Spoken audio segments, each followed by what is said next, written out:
This is Chapter 16, discussion number 6, Germany's Hitler. After World War I, and through the leadership of the Allies immediately after World War I, Germany established a democracy which became known as the Weimar Republic. It was led by a prime minister, which title was Chancellor. Germany struggled to try to establish itself as a democracy. Several different political parties vied to get their own way, and a lot of times were pulling in different directions and not getting Germany anywhere. On top of that, the reparations that were demanded by the victorious allies of World War I was bankrupting Germany. The only way that Germany could come up with in order to pay off the debts was to essentially print scads and scads of money in order to try to pay off the debts. This printing of money caused inflation to go absolutely bonkers between World War I and World War II. The picture that you see on this slide is that those are stacks of cash that the kids are looking at against a wall. In the fact that stacks of cash probably would be able to buy a couple loaves of bread. That's how bad the inflation was in Germany during the worst part of the Great Depression, while they were paying off the reparations. In fact, it got so bad that the French said, we're not getting paid.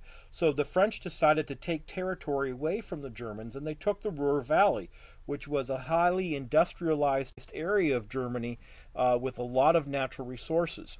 But the German workers went on a general strike and refused to work for the French.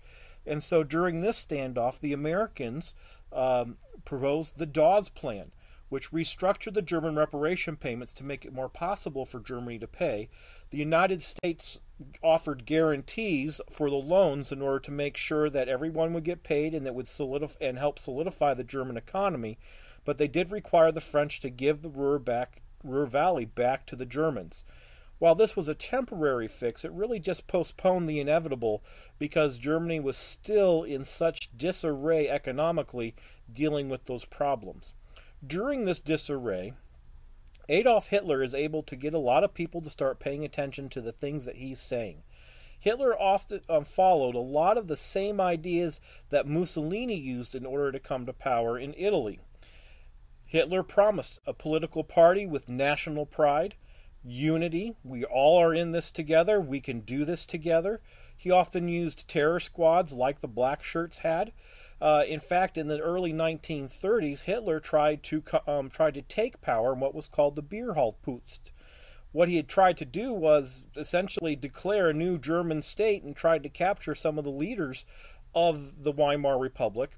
However, some of his promised alliances amongst the military people didn't show up like they were supposed to. Hitler was captured, Hitler was put on trial, and he was put in jail for treason for about 16 months, which is really not that big of a sentence.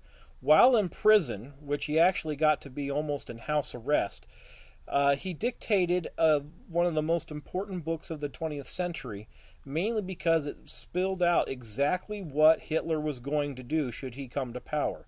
He wrote the book Mein Kampf, which is translated to say My Struggle.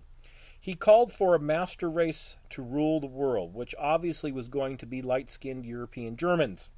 He also called for the elimination of Jews who were outsiders and were a disease on the German people.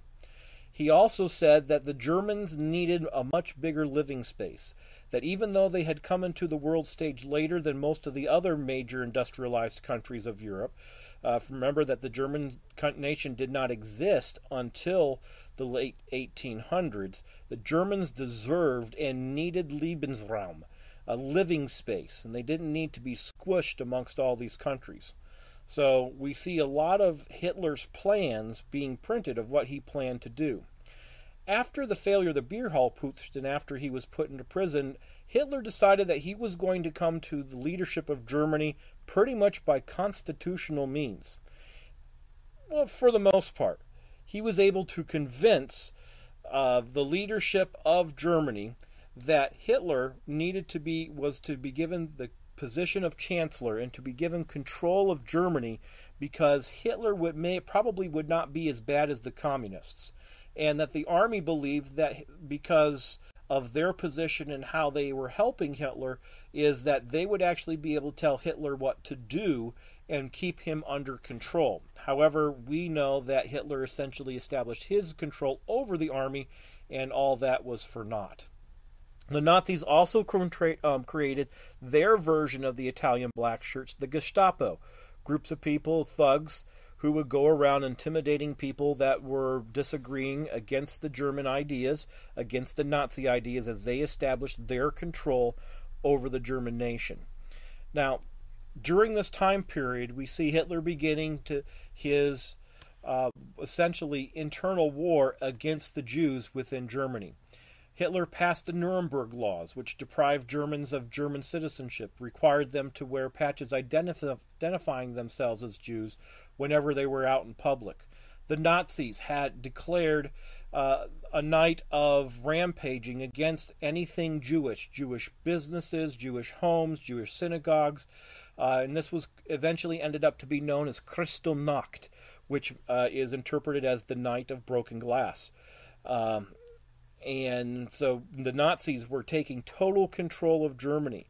One other thing that the Germans were doing was, remember that the end of World War I limited Germany as far as how much navy they could have, how much army they could have, and Hitler said, forget this, we are the great German nations, we're not going to listen to these limitations of German power, and he started breaking all those rules.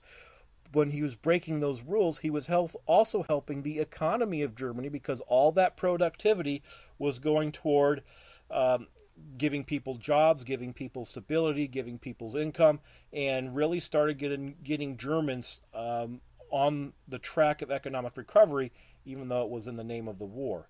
Hitler called his new Nazi Germany the Third Reich. The Holy Roman Empire was the first one. The second one was with the Hohenzollerns, the Prussians taking over Germany and the establishment of the Kaisers, and then he was the Third Reich, and he said that it was going to last for 1,000 years. Didn't quite make it. I mean, this brings us right up to the beginning events of World War II. This concludes discussion number 6, Germany's Hitler. It also concludes chapter 16 discussions.